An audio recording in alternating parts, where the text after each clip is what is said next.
what they're buying from you in that initial investment is about 1/8 of an annual operation of the fryer. Next one. The second, or the third leg actually on the bottom, is the oil supply. The money can be to be saved versus a standard economy fryer moving up, where we all do better, is about 2/3 in oil savings if they can filter, and about 1/3 in utilities. So those are just kind of like top of mind numbers. That's what you're looking at. If you can sell somebody an Energy Star fryer as opposed to an economy fryer, they can save about 1/3 of their savings there, about $1,000 a year on average. And oil savings could be about double that, about $2,000. It's about 1/3 energy and about 2/3 oil. If you move to the middle column, the numbers that get reduced because that is Energy Star, it's a higher efficiency fryer, and you can filter the oil.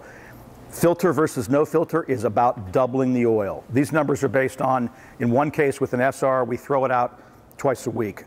With filtration, we throw it out once a week. About $3,000 every year is what a customer leaves on the table if they buy an economy fryer. On those economy fryers, we're giving you what, a year warranty? Most economy fryers come with that.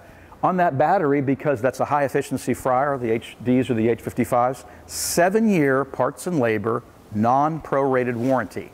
Energy rebates depends on where this is going. They can be up to $1,000 on the West Coast. California just increased their gas ones up to $750. You can ask on that. If you're not familiar, and not everybody can remember these, EnergyStar.gov gives you a zip code quick search. Open pot or tube. Open pot, of course, if you've never really operated a fryer, is so much easier to clean out. It's kind of ridiculous. Once you've used it, you'd be like, why would I use a tube fryer? However, the person that says, yeah, really, all of our stuff is fresh breaded, a lot of sediment. All tube fryers, ours and everybody else, has a much bigger sediment area in the bottom. So when you start hearing fresh breading, you're starting to make the move over towards tube. We're the one company that can say for 75 years plus we've made open pot fryers and tube fryers. Is it Dean? Is it Frymaster? What fits the menu? Volume, because if somebody says, yeah, almost everything I do is freezer to fryer. Well, we do have that one blooming onion or whatever that does leave a lot of sediment. On an open pot fryer, only open pot fryers, you can use what's called a sediment tray.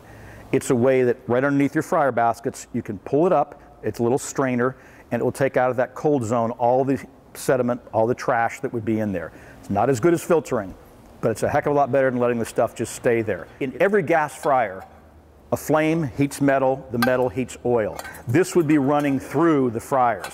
And if you look what we've got here, this little baffle, baffles are necessary because if the flame just shot right on through, all you'd have basically is a jet engine, and it would take so little time to go through that oil area, wouldn't provide much heat, it would all go up the flue.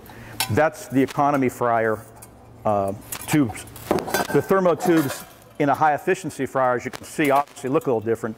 This is much heavier metal. It's the best and most efficient fryers, which are high 50s to low 60s in terms of efficiency with gas, all use this kind of technology. It's 6 inches tall versus 4 inch. That's pretty much the difference in high efficiency versus not in a tube fryer. There's 4 things that really degrade your oil. From the time you pour it right out of that jug into the fryer, the more water that's in it, the more air that bubbles through it, the more sediment that's cooked in it, and the more heat, the higher the heat and the longer the heat, the faster the oil breaks down. Water you can control in some cases. If you use frozen French fries, for instance, much lower water content. French fries, you need a bigger volume of oil so it doesn't degrade as quickly. Smaller fryers won't work for fresh fries, basically. Air, you don't want, as you're filtering that stuff, just to keep bubbling up, nor do you want to have it uncovered overnight. Sediment, like I said, sediment tray if it's open pot. If not, make sure you're filtering pretty regularly. And the last is heat. A lot of the major chains are now not cooking at 350, they're taking it down to 340. Why? They'll adjust their recipe to save a little length for that oil.